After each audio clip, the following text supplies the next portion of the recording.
but he can't. All right. The imperfection is the perfection. The red live. We're live, y'all. We're live. All right. Hello, listener.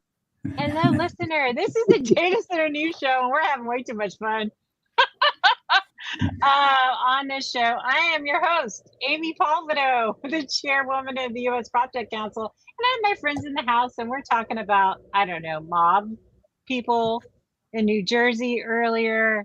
All right, Gina, tell us your new venture with Howie. What is it? Oh, geez. New juice to choose. New juice to choose. Yes, we give everybody options for their power. Oh, juice. I thought this was going to get to a religious persecution. I totally get it. I totally get it. My God. It's kind of can. It's going to have your face in it.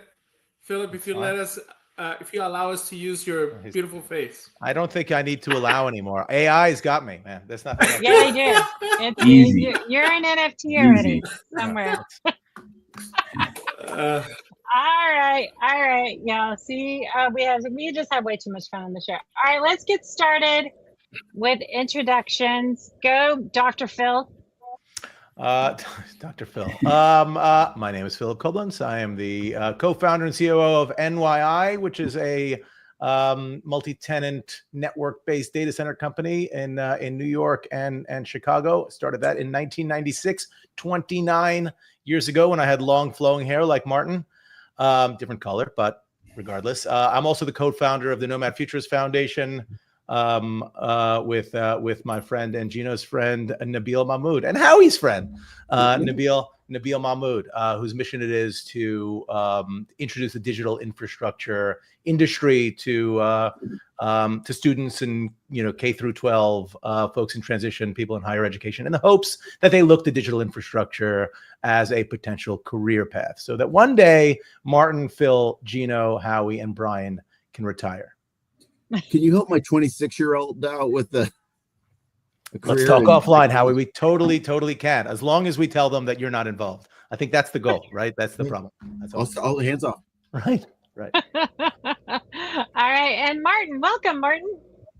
Thanks, Amy. Thanks for having me. And although I wish I had Phil's title as Nomad Futurist, which is just awesome, my title is a little more boring than that. I'm the executive director of partnerships for Johnson Controls Sustainable Infrastructure.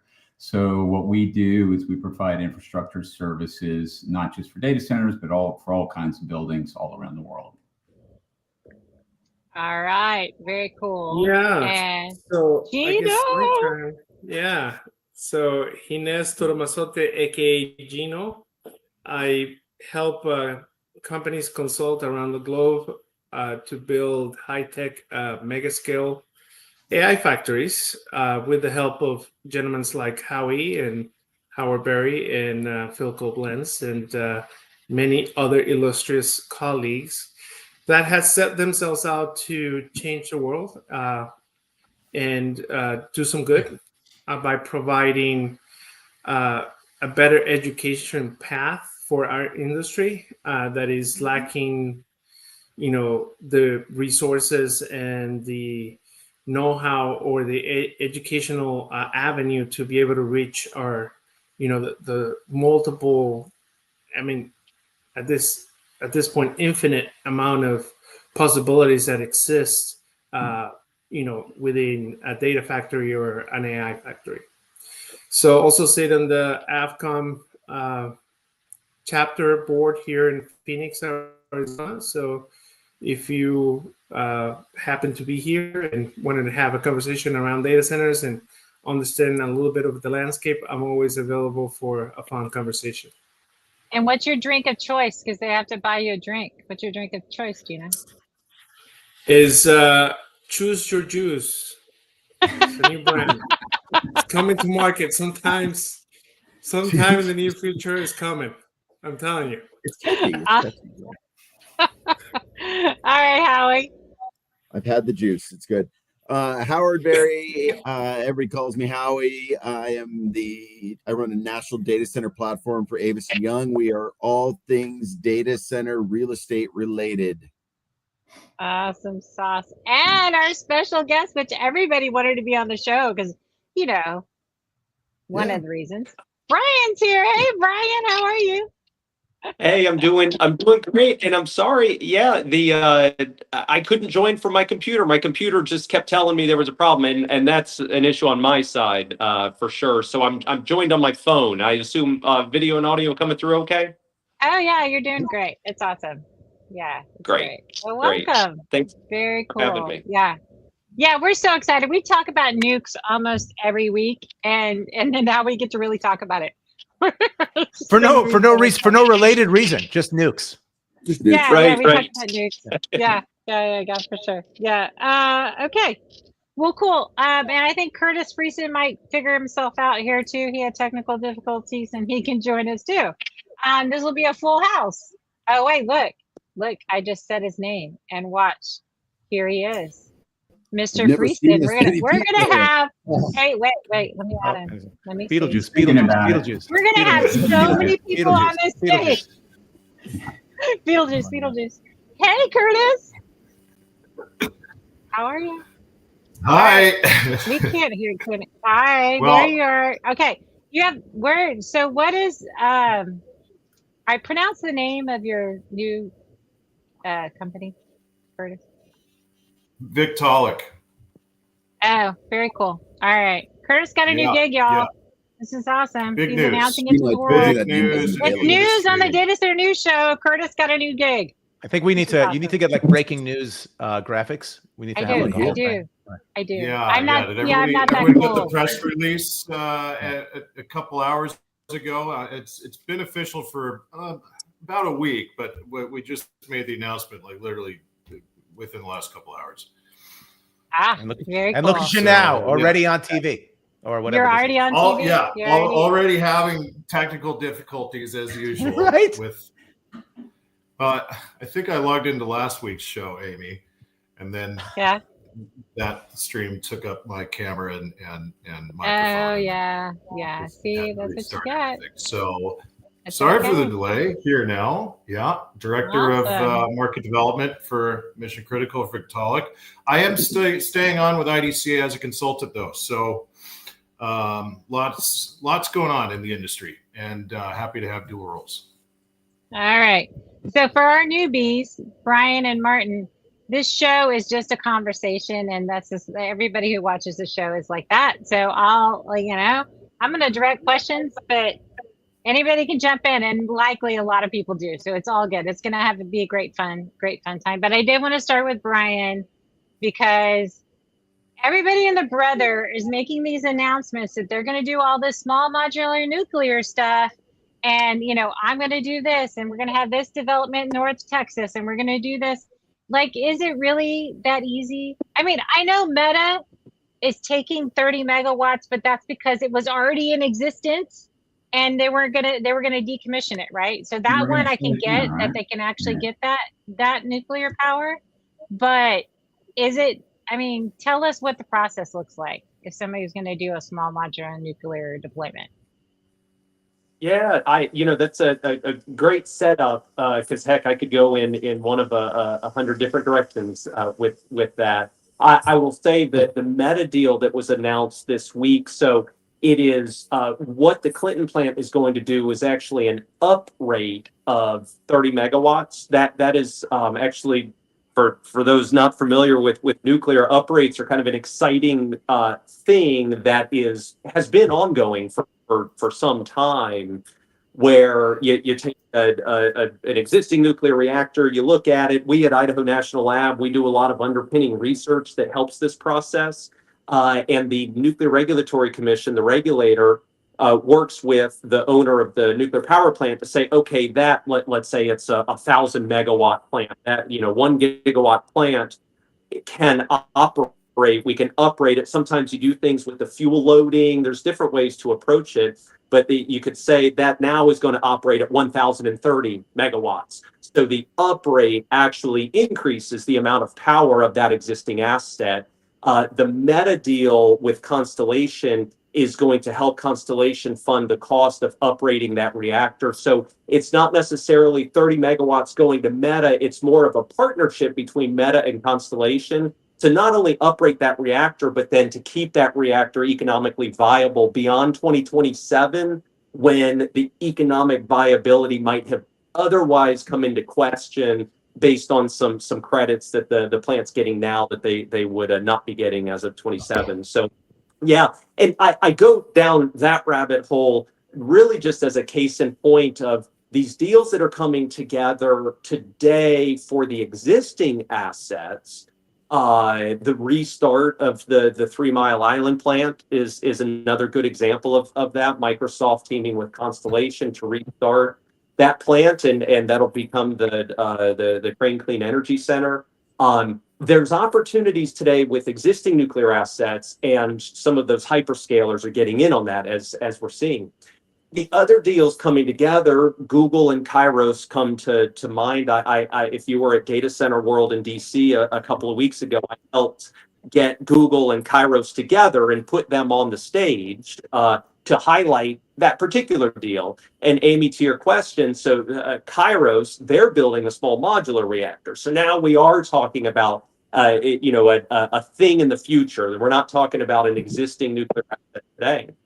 And that partnership deal, as Google and Kairos talked about it on the stage at DCW, there's an opportunity, Google investing in Kairos to help continue their design and the work that they're doing to deploy their first reactor.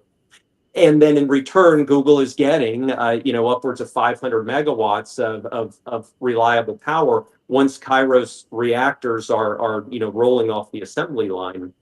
Is it that easy? Well, yeah. I mean, on paper, pulling those deals together is pretty easy. What the rest of the nuclear industry and what I did at Department of Energy, and I retired from the Department of Energy in January, joined our laboratory, Idaho National Laboratory, in January.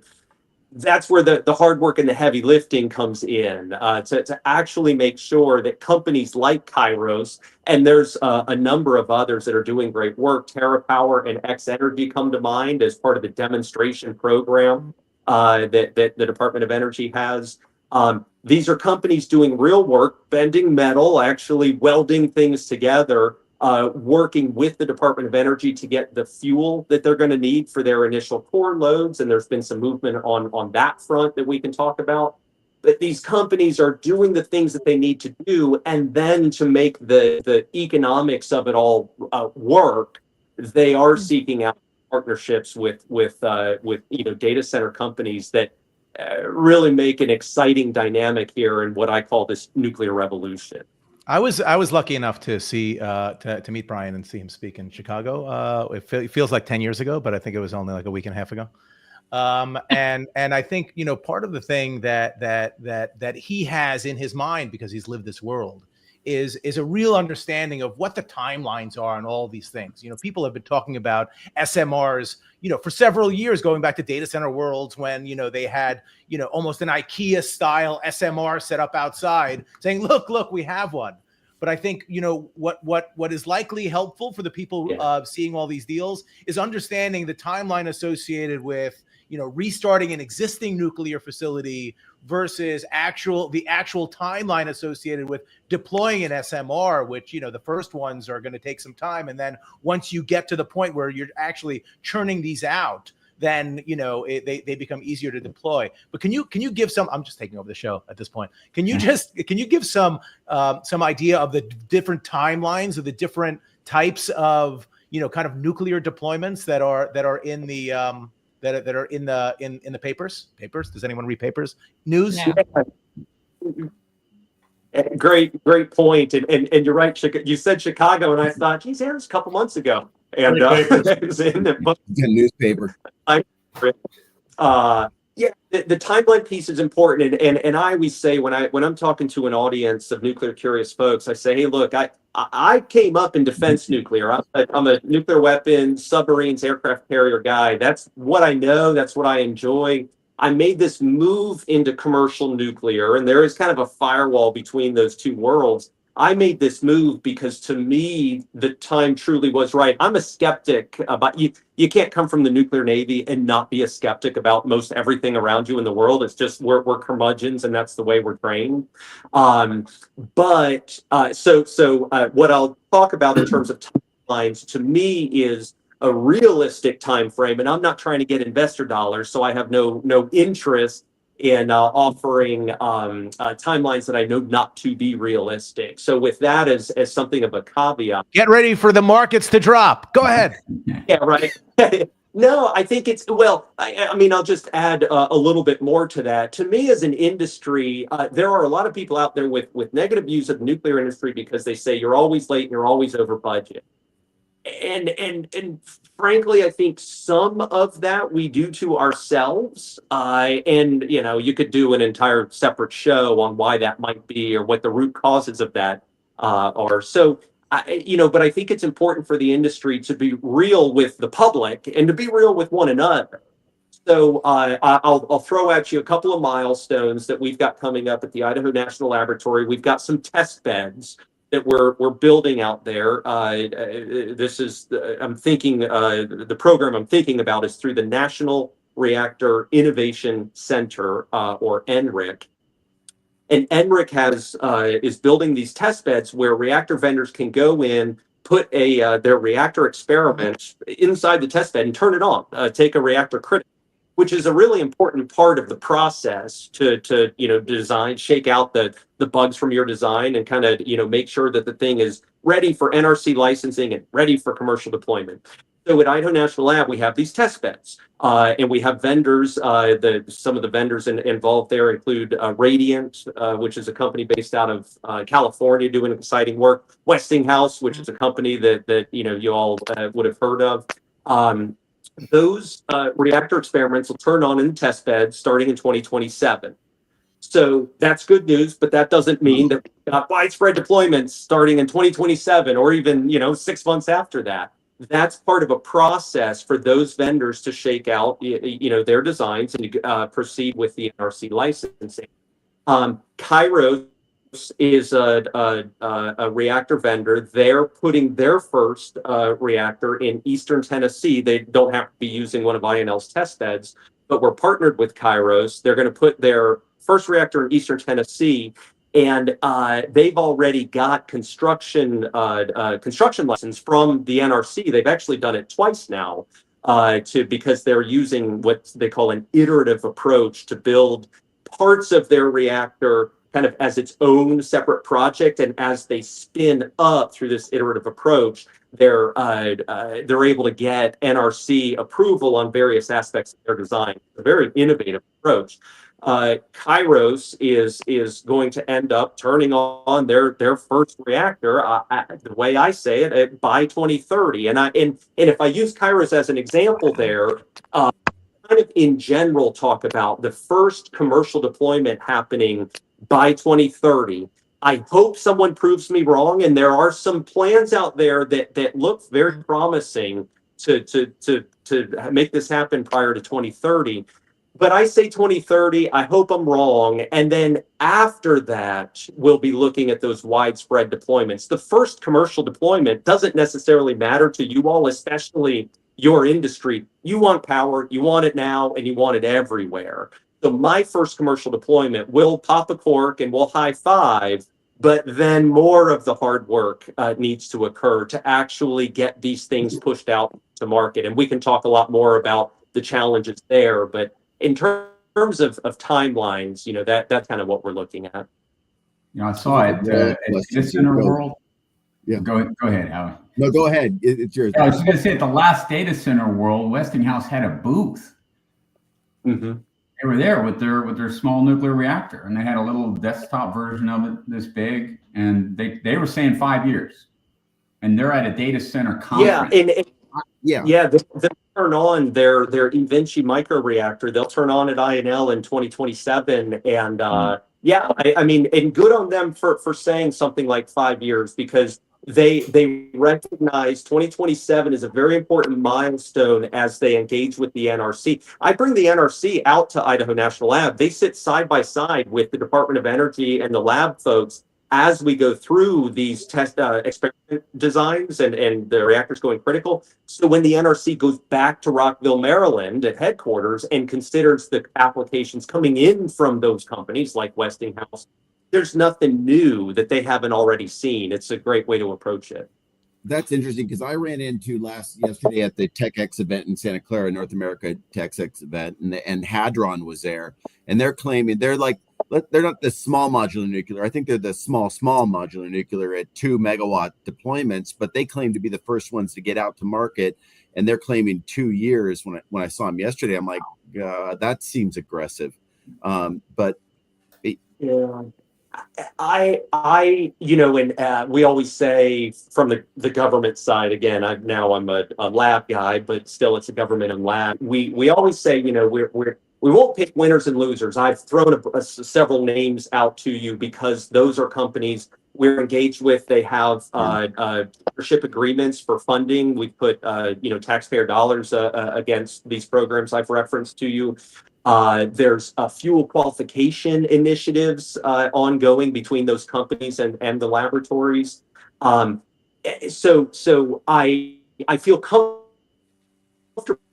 using the names that I've already used. There are other companies if you look worldwide, there are upwards of 80 companies with some level of to design their own small reactor.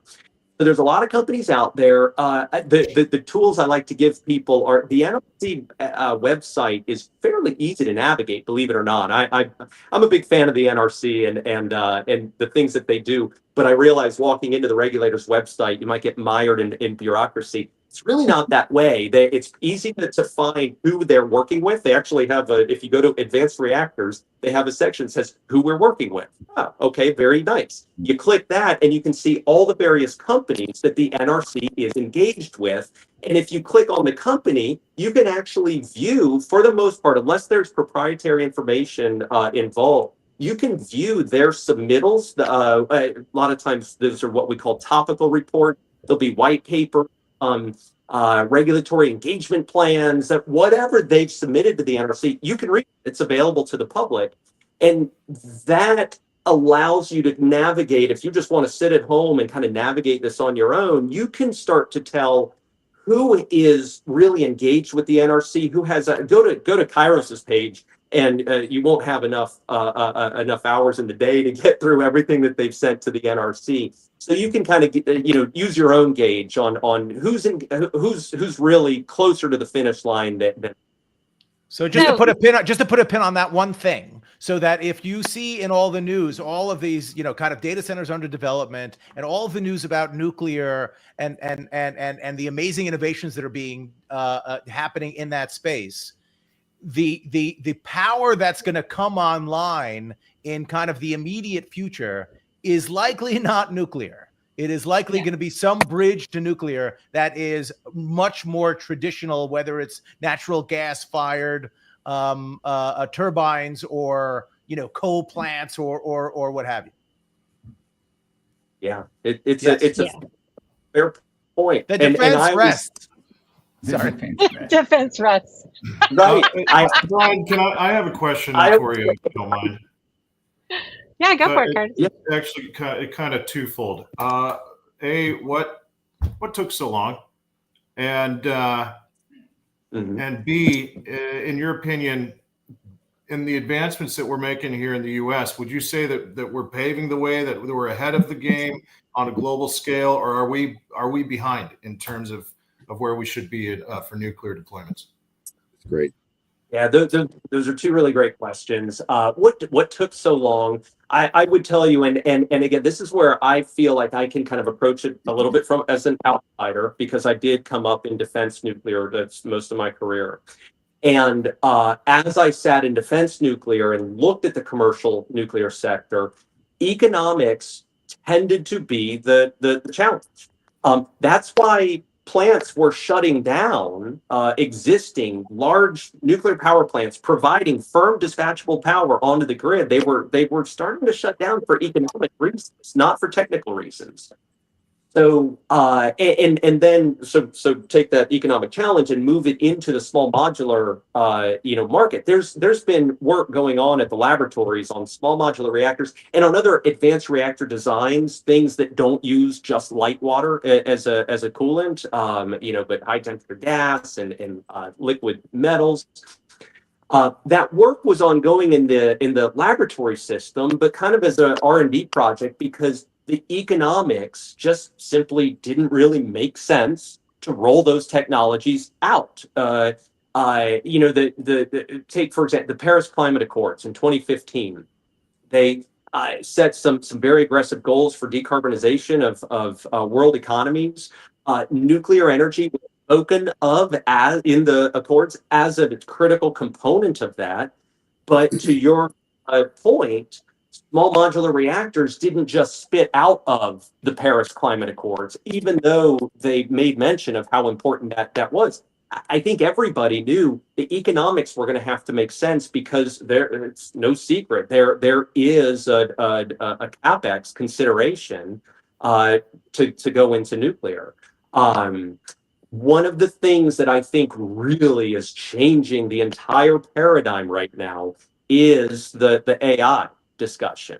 I would even, and I know we're being recorded and broadcast, so I'm careful with my words, but I would go so far as to say that as a skeptic, I would be guardedly watching what's going on in nuclear if it weren't for ChatGPT coming online in November of 2022. Because there's a lot of excitement around nuclear in other sectors. We are electrifying our economy. Excited about that. There are high heat industries that love the opportunity to use the high quality steam that a nuclear power plant can provide. There are other, but I don't know if any one of them or even the combination of those factors and others would have provided the catalyst. The AI revolution and everything you're seeing, the reason the president signed those 4 executive orders a couple Fridays ago about nuclear is so heavily built upon the AI revolution. So that's changed the economics of this thing. That's why Microsoft was willing to pay Constellation 3 times the prevailing rate for electricity on a 20-year power purchase agreement to restart 3 Mile Island. When Constellation had that worked out with Microsoft, they said, okay, yes, it makes sense to turn that thing back on. And Microsoft said, yes, and I want, whatever, like 800 megawatts of electricity for the next 20 years. That's a good deal for everybody. So if I turn to the other part of your question, because it's a great question, are we leading the way? So right now, we have more nuclear energy on the grid than any other country in the world. So that's good. A lot of people ask me, when will nuclear be real? And I say, well, nuclear is real. I mean, it's 20% of our nation's, nearly 20% of our nation's energy mix today. We put almost 100 gigawatts on the grid.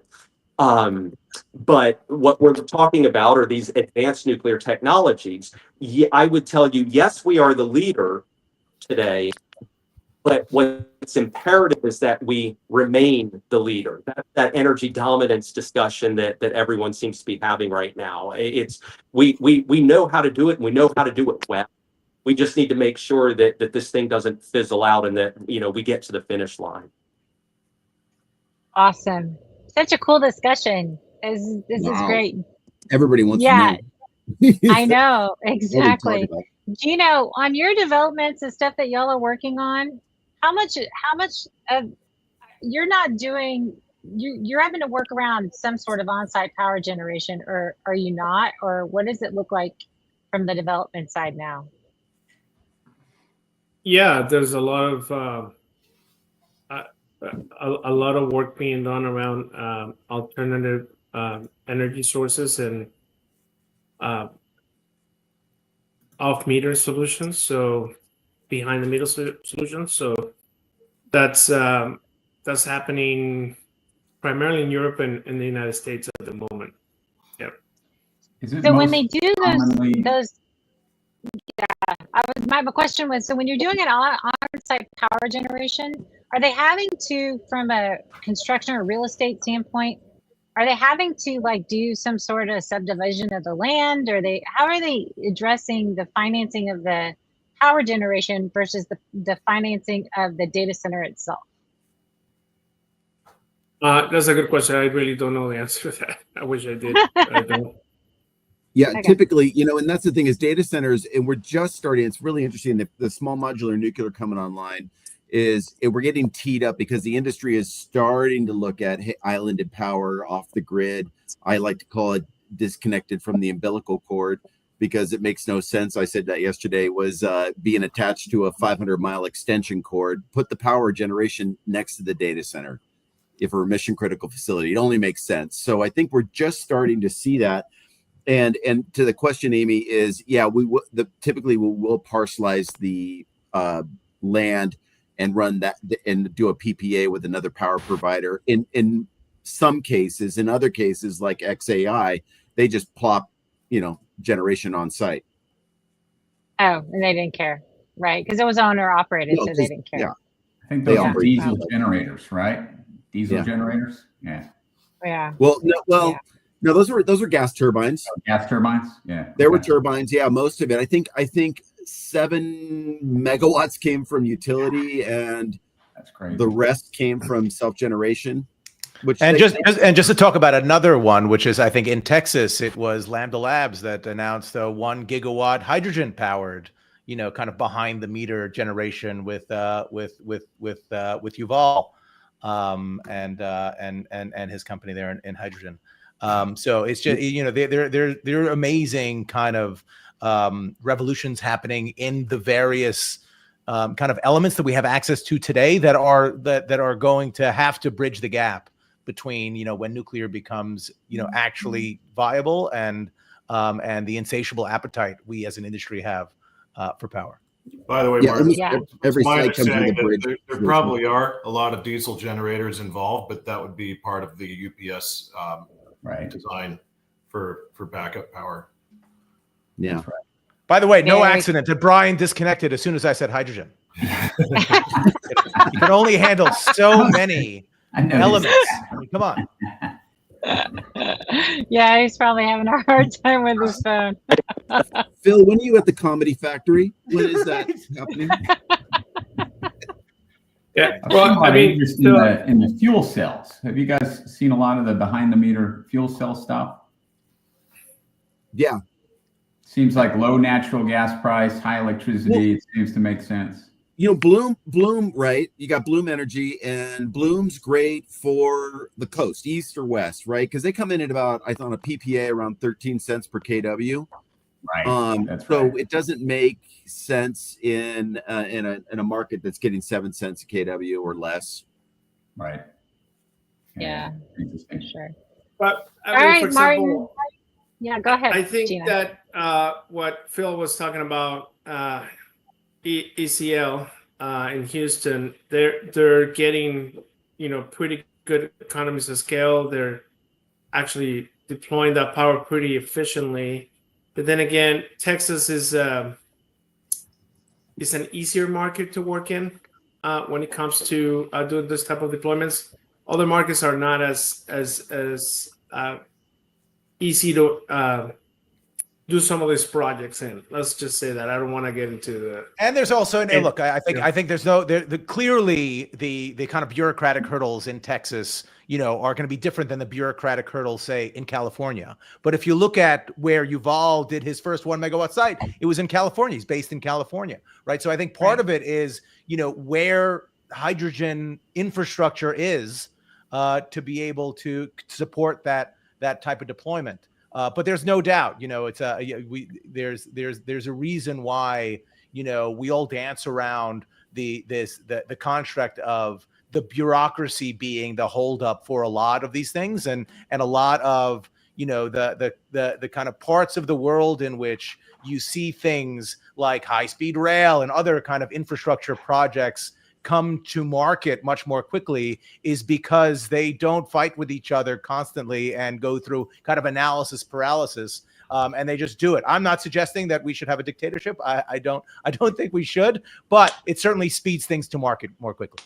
Well, and temp power gets around air quality permits. Temp. Oh, it does. Yeah. Temp power, right? Yeah. Temp. And that's how you get up running quickly. Temp. It's only 5 years. Come on, that's temporary. It just depends. What's permanent? Right. What is permanent? As long as you have a path to permanent. That's the nice thing about duct tape. Once you put it on, it just stays there. There's doesn't stop. It's amazing. Here's your solution. Right. It's so fun. They're playing with it. Exactly. I know, for sure. All right, we're about halfway through the show. What's that?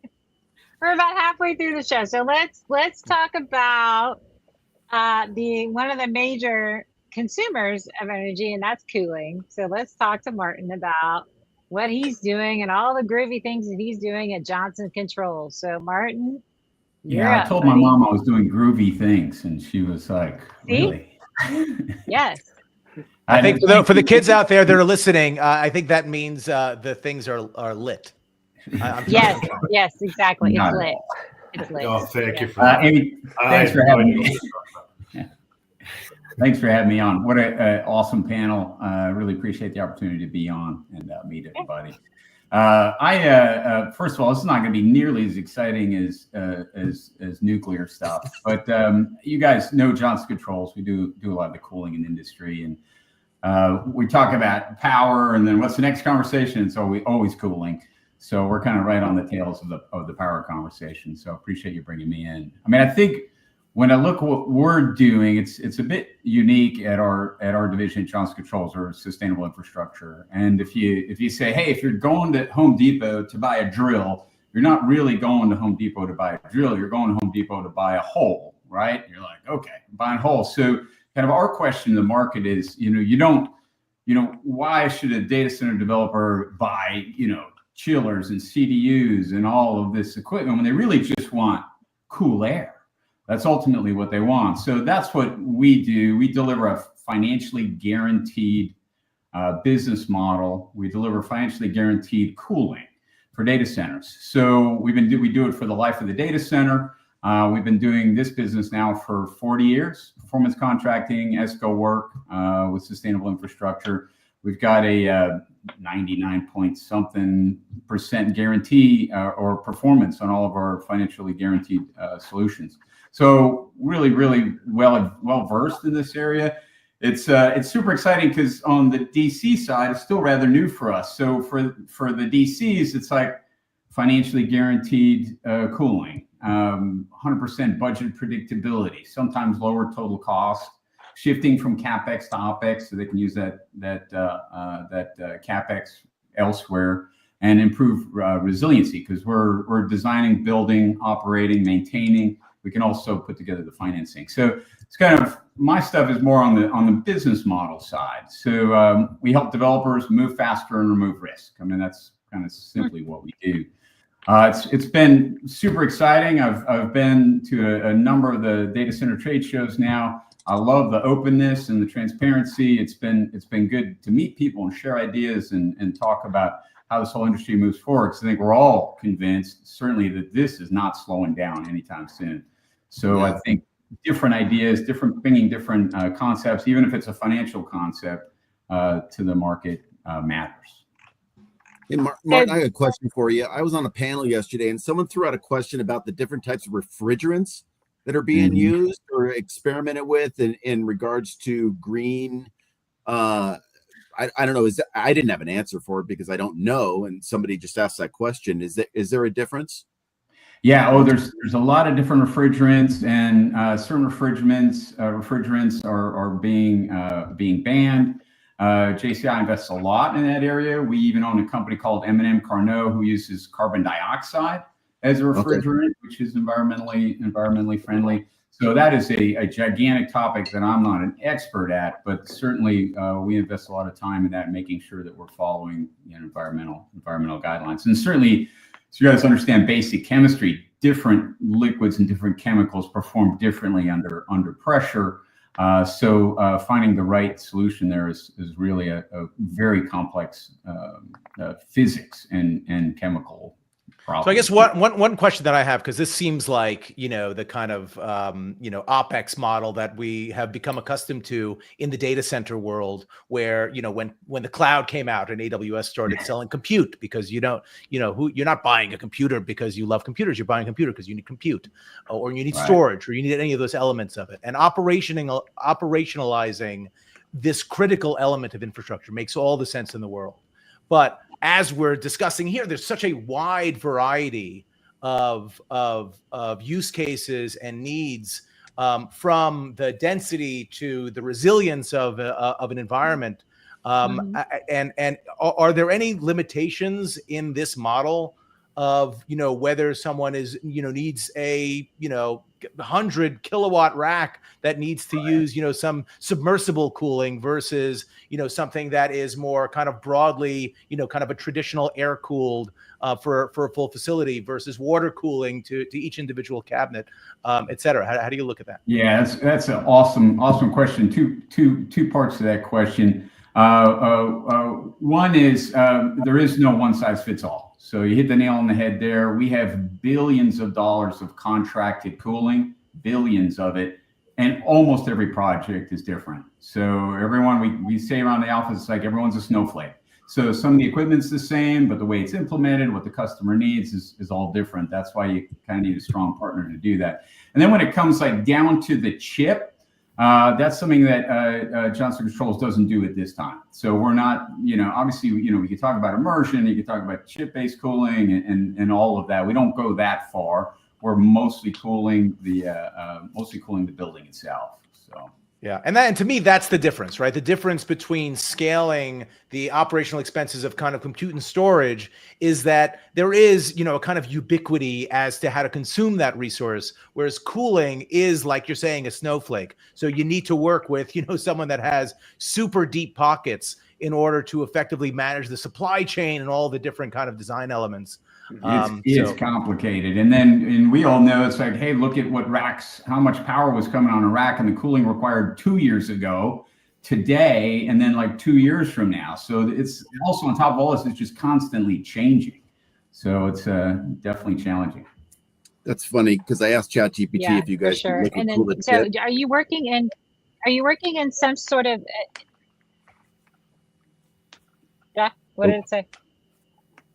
It said Johnson Control does, but it's Johnson Electronics does. Thanks, chat. Thanks, chat. What were you saying, Amy? So we went away from race floors. We're now going back to race floors. There's like the difference in designs. How's that? I mean, snowflake, it's like snowflakes upon snowflakes, and then you're going to retrofit. Are you seeing any data centers doing lots of retrofits now, or are they? And what's the conversations around retrofits? I mean, we've seen a lot of retrofit in data centers. You guys know some people going from like Bitcoin mining to AI, some people going from lower capacity racks to higher capacity racks. And then you've got old cooling that they want to upgrade to new cooling because it has to meet these higher requirements. It is a snowflake on a snowflake on a snowflake. It's tremendously complicated. And I think you guys, some of you started to think about like how we educate people. We need more people in this industry. That's for certain. What a plug for Nomad Futurists. Thank you so much, Martin. There it is. Yeah. What is Nomad Futurist doing to help solve that problem, Phil? Yeah, oh my God, Phil. Curtis, thank God. I'm so glad you asked that question. Essentially what we're trying to do is we're trying to aggregate all of the institutional knowledge that we all have as passionate participants in this industry who kind of fell into it and had to learn through experience. And we're trying to aggregate that into an online academy called the Nomad Futurist Academy, available if you go to nomadfuturist.academy. And then making that freely available to really anyone that wants to understand the fundamental elements of the foundational digital world that we're all kind of biologically addicted to, and try to find where we fit into that world. And one thing we have learned on Nomad Futurist, which started as a podcast where we try to like highlight the journeys of all of the leaders in our space, in the hopes that something of their experience would resonate with a younger generation that don't necessarily think of themselves as, you know, geeks that work to power and cool computers for a living. Is that there is a kind of sub-vertical, no matter what your proclivity is, if it's on the engineering side, if it's on the trade side, if it's on the marketing or business side, if it's on the legal side or marketing or sales, like Mr. Curtis Friesen, who is a leader in that realm. There is a role for you in our industry that is desperately needed globally. And what we're trying to do is we're trying to get these communities to understand that as digital infrastructure continues to evolve and continues to grow to every region, every location on the planet, you want to pull from those regions directly, as opposed to, you know, kind of importing that talent, so that all these communities have a stake in the outcome. So as you see digital infrastructure exploding on the front page of every paper, you actually have those communities that are benefiting from it. So the people that are on the community boards that sometimes put up the bureaucratic roadblocks and hurdles recognize that digital infrastructure development within their communities benefits their kids, their grandkids, etc., for the betterment of mankind. Will AI replace those jobs? You can't. I mean, you know what? The thing is, it will not, right? Because what we are doing is we're building the foundation for AI to exist. So before you ever get to AI, you need the A in my world is actual. You need actual intelligence to get to artificial intelligence. Skilled labor is going to be you know, a job that lasts for a long time before AI replaces it. So. And we talked about the snowflakes, right? If everything's so different, there's so much to know. It's not really templatable. Amy, maybe we should reach out to Mike Rowe and see if we can get him as a guest on the show. You know, we should get Mike Rowe on the show.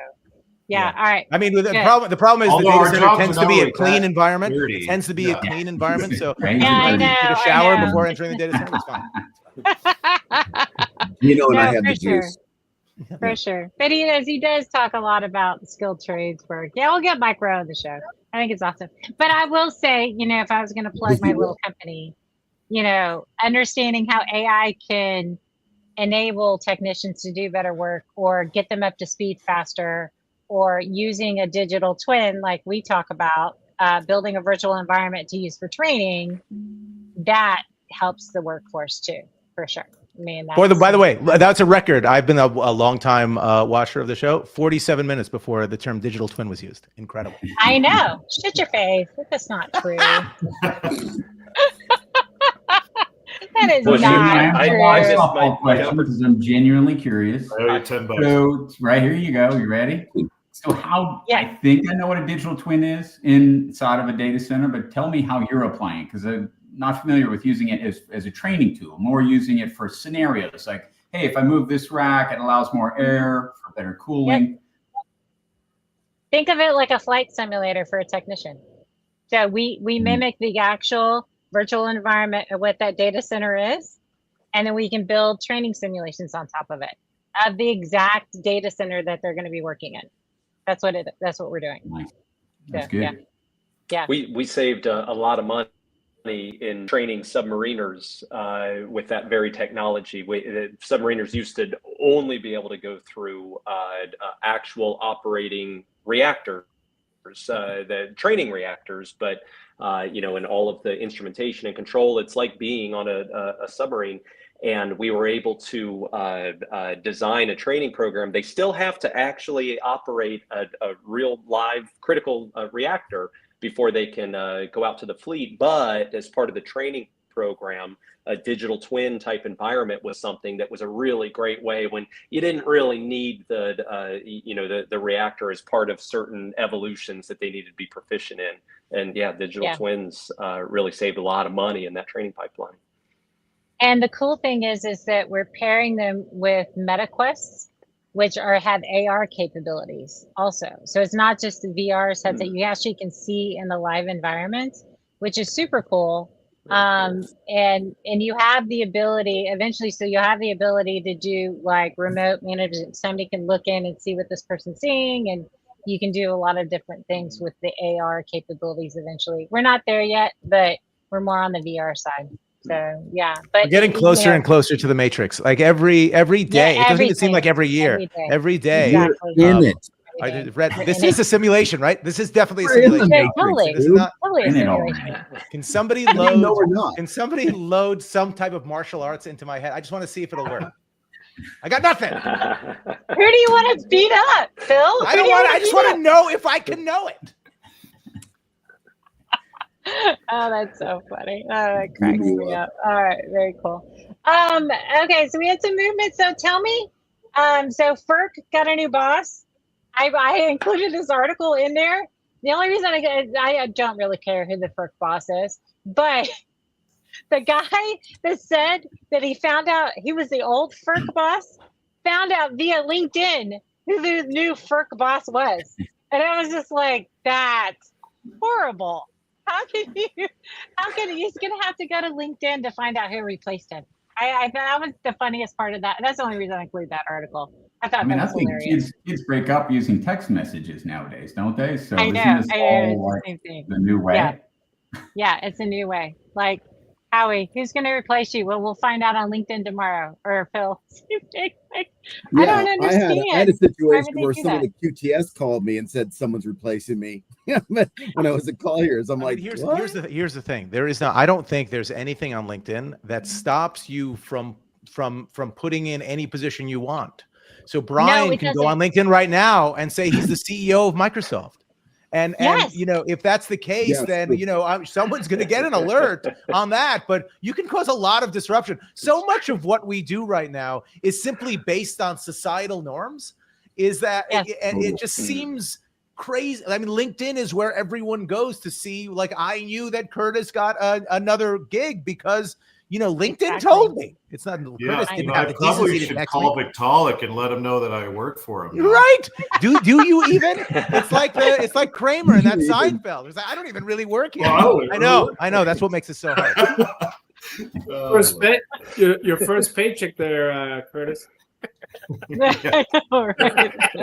That's too funny. I mean, look, it doesn't. Funny. You don't have to. There are. Well, you guys actually get paid for this? There were millions of dollars lost by like Google by people sending them invoices that they just paid. This is not a like. There again, so much of our interactions with each other are still based on trust. That you know that is why I have you know the AI element of like. The automation of every element of our lives is really scary because so much of us still just are based on trust. I have a neighbor who, you know, somebody called them and said they're calling from a bank and, you know, can you click a thing on your phone? And they stole thousands of dollars because it's just like, yes, of course. Yes. Of course. Why aren't you? Of course you're calling for my bank. You're saying that you're calling for my bank. Why wouldn't you? I know. I lent Phil money on LinkedIn and you still owe me, Phil. That was you, right? That was Phil Lawson Shanks. That's a different Phil. Okay, sorry. Very cool. Okay, so we're getting close to the end of the show. I had something else about markets too. We can skip that for today, unless Howie, since you're on the show and you are a data center broker, anything cool and new popping up that's relevant. I wish I had something. I have nothing new or cool. It's just keep on going and keep your head above water is the motto. It was talking about the top 5 markets. Yeah, go ahead, Cars. This kind of came up in a conversation I was having with I guess he was a venture capitalist last week, trying to identify, where the opportunities are. And, we're looking at Northern Virginia, right? We're expected to exceed 10 gigawatts by 2028. That's unbelievable. Are there still opportunities for development there, or is everything already spoken for? And is it too expensive to try to get into that market if you're a new player because it's going for $5 million an acre and there isn't any power available? What's the deal with Northern Virginia? I think it's going out further. You're not going to be maybe out. Their alley is going to become. Yeah, it's going to push. It's got to push out, right? Maybe need another term instead of alley. Yeah, it's data center trapezoid. Data center trapezoid. Data center Boulevard. Yeah, okay, that's You know what? You guys in Texas have a phrase, right? What, Texarkana? We're gonna Nova is gonna have to. It's gonna have to like Nova, Maryland, North Carolina, Arcana. Yeah, exactly. Something like that. Yeah, Well, Dallas, Brian's in that area. Yeah. Dallas too. I live in Dallas Ashburn. out of power. Can't solve that right away. Atlanta just claimed they had 8 gigawatts coming available, and so Atlanta's going to grow pretty quick. Phoenix, come on, whatever. Good luck. We need small modular nuclears. Anyone know where we can get one? Yeah, Brian. Check the space in 5.5 years. 5.5. Okay, come back. I can take you guys 30. No, for sure. With what some surprised fun, me important on the milestones top? along the way. Yeah, exactly. The 5 of the 5 top markets, the one that I did not expect. I mean, I knew Phoenix, I knew Dallas, I knew Virginia, I knew all those I expected. Atlanta, I heard of. Chicago, Illinois. I had never thought that would be on the top 5 of the markets. Like, we don't ever talk about Chicago, but it is. It's like got a good, I don't know, what is it, 500 gigawatts or whatever of data. Yeah, they're struggling. They're struggling. 555 megawatts. Yeah. As the only one on this call that actually has a site in Chicago, I guess I'll take this one. You're the man. It's in Oak Brook. It's outside Chicago, Chicagoland, as we call it. I'm not though. I am the man. Okay. I think so. So look, I think that Chicago has traditionally had access to a significant amount of power generation. So the price per kind of kilowatt hour there has always been fairly aggressive, and you've had a lot of things come online. You've had the Digital Crossroads facility in that old smelting plant on the Indiana-Chicago border came online and had all sorts of unique ways of dealing with cooling through Lake Michigan right there, which was amazing. But you also have Chicago as a really significant kind of fiber dense region. And I think, we talked about this the last time I was on the show, which was probably shorter time period than the next time you're going to invite me on the show. But in general, you have all of these high power data centers coming on the market, and you talk about it in terms of power and maybe to a certain extent space and obviously cooling, but you rarely it's space bar. By the way, you have to connect all of these sites also. And I think Chicago really sits at the crossroads of a lot of connectivity, existing power capacity, and where a lot of development for Microsoft and Oracle and a lot of the kind of big hyperscalers came. And wouldn't you know it, where the hyperscalers go, so goes the rest of kind of digital infrastructure deployment, and all of the kind of hyperscale adjacent companies that then need to materialize. But Brian, do you have any thoughts on? I know that last deal that we were talking, was it Meta? That was in Chicago, was it not? That that nuclear, that 1 gigawatt of nuclear power. Right. You're exactly right. But if you talk to ComEd right now, they'll tell you service dates for new power 2031, and we're not talking about small modular reactors. We're just talking about the amount of developments they have that already have kind of deposits down. That are in the pipeline, where they have a significant backlog of capacity without any hope to generate the amount of power that they have already spoken for. And in large part, that's because it's obvious that a vast majority of those sites are never going to materialize. But it's just we're continuing to see this train continue to churn. Their $1 million deposit and a 1-year cluster study is tough. Yeah, the deeper the pocket, the easier to get that done. And I will say, to go back to the timeline issue, I mentioned those executive orders. It is important to keep those in mind, because everything you were describing and that power crunch that's happening here in the near term, that's what this administration is trying to turn a corner on that and say, okay, we've got these timelines that I've laid out to you.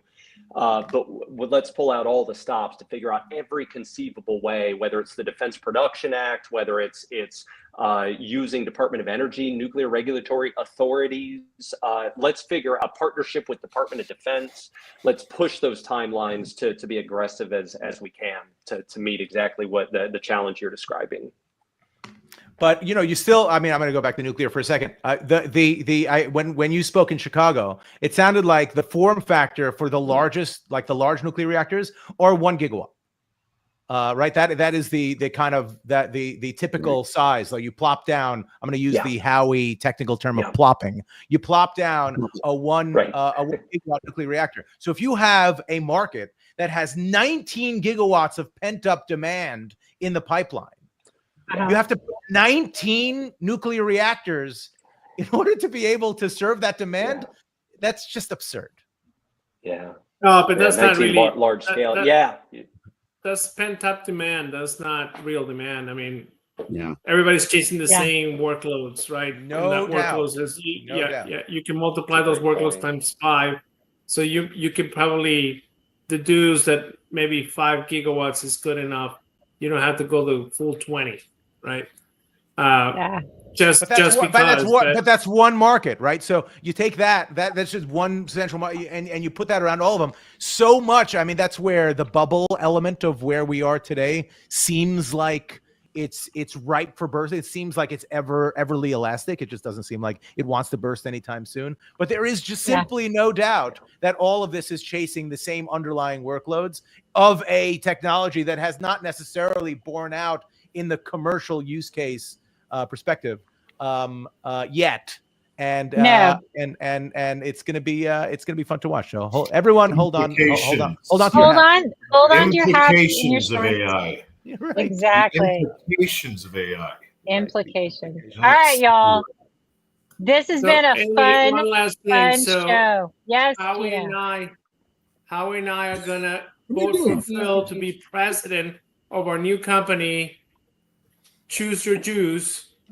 And every penny is going to go to Nomad Future. The only time I would be president if the name of the company was actually Choose Your Jews and not Choose Your Juice. But regardless, anything that Howie and Gino, we're all the chosen ones, really. We're donating all proceeds to Nomad Futurist Foundation, right. Phil.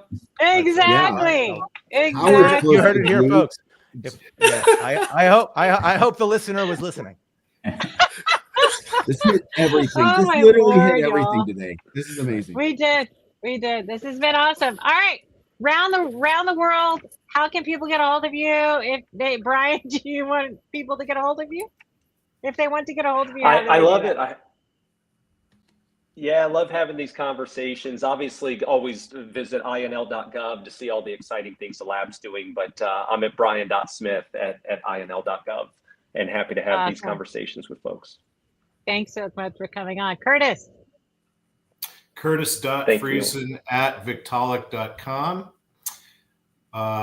or Curtis at idc-a.org. Awesome sauce. And connect Gina? with me on LinkedIn. That's always the best way. Exactly. LinkedIn for everything. Inez.toromasote at excite.net. Yeah. You guys just send it to that address. I'm sure that's very easy to send. What's the matter for you at Gino.Tomas? It's fine. Yes, exactly. Howie. I gotta hear fast. Howard.Berry, avisonyoung.com or LinkedIn. Pretend you're someone else. It's fun. Yeah, exactly. And Martin? Yeah, I'm glad I'm the only Martin Renkis on LinkedIn. So just ping me on LinkedIn. Happy to talk. All right. And Dr. Phil? LinkedIn is always the best. nomadfuturist.org. Thank you for having us, Amy. Yeah. Yes, this has been so much fun. Great and I'm your host, Amy. Amy Palvido. We'll see y'all next week. Thank you. Great job, guys. Thanks, everybody. Bye-bye. Bye-bye.